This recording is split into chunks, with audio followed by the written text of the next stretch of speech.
The hotel room was bigger than my whole apartment. It honestly felt like a palace. The carpet was so soft, like walking on a white cloud. The walls were a soft cream color, with big paintings in gold frames. A huge bed sat in the middle of the room, covered in a mountain of fluffy pillows and a silky white blanket. I had never seen anything like it before. There was this big window that showed the city below, but tonight, the city was hard to see. A storm was coming. The sky was dark gray like an angry sea, and I could see the wind pushing the trees around. It was a little scary, but also, very exciting. I stood by the window just watching. The rain started to fall.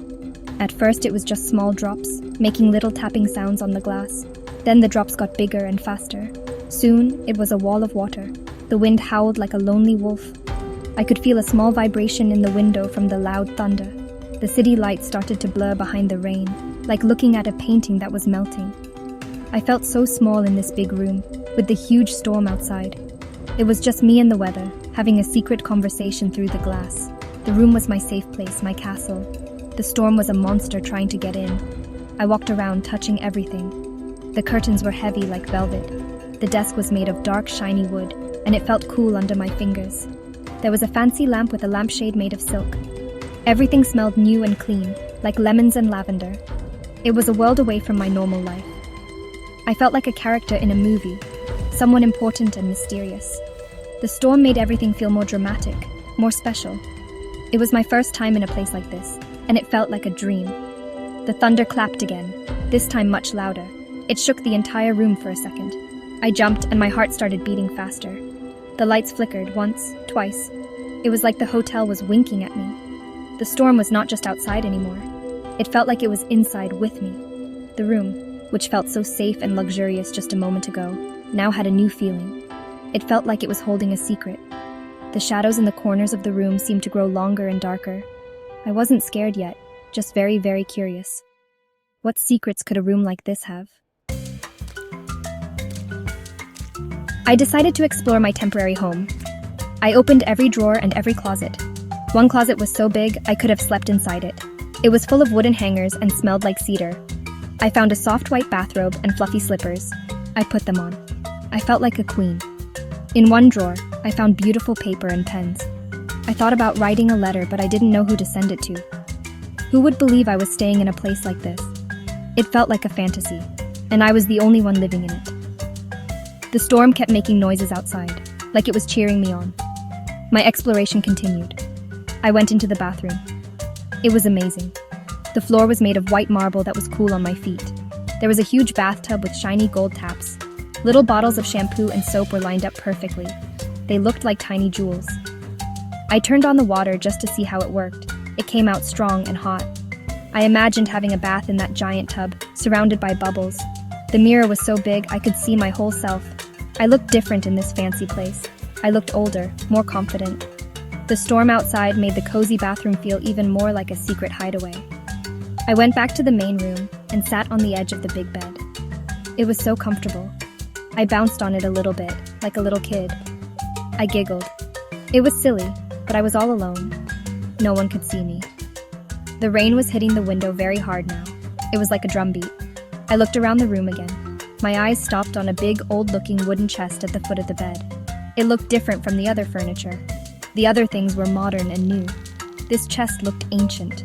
It had metal straps and a big, strange lock. It didn't seem to belong here at all. My curiosity pulled me toward the chest. What was inside? I knelt on the soft carpet and looked at it closely. The wood was dark and scratched. It looked like it had been on many adventures. The lock was not a normal lock. It was a puzzle, a series of metal rings with symbols on them. I tried to open it, but it was locked tight. Why was this old locked chest in a modern hotel room? It didn't make any sense. It was a mystery, a real-life puzzle waiting just for me. The thunder roared outside, as if it was telling me a secret about the chest. Just as my fingers traced the symbols on the lock, it happened. A huge flash of lightning lit up the entire sky. It was so bright it turned the dark room white for a second. I could see every detail of the chest, every scratch on the wood. Then a crack of thunder exploded right overhead. It was the loudest sound I had ever heard. And then, everything went black. The lights went out. The soft hum of the air conditioner stopped. The room was completely dark and silent, except for the sound of the storm. The sudden darkness was a shock.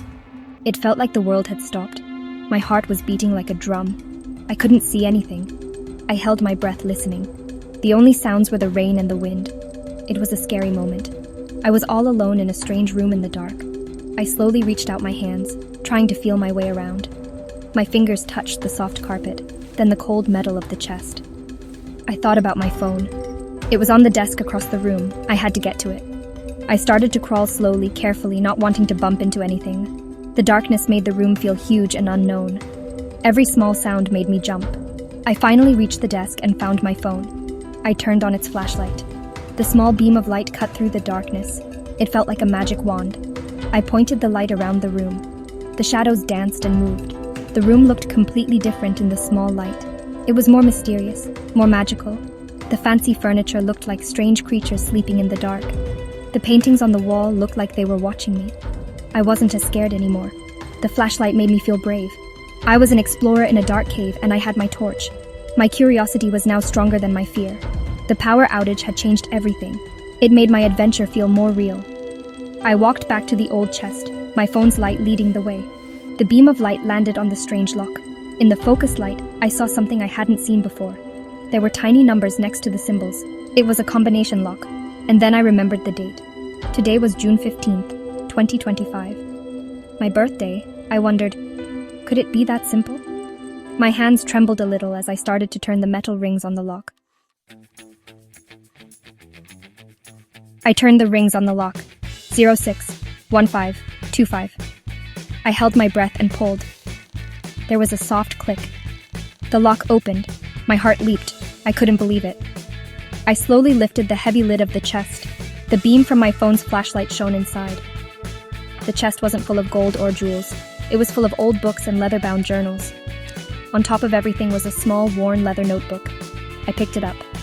On the first page, in beautiful handwriting, it said, "For the next curious traveler who finds this room on a stormy night, this is for you."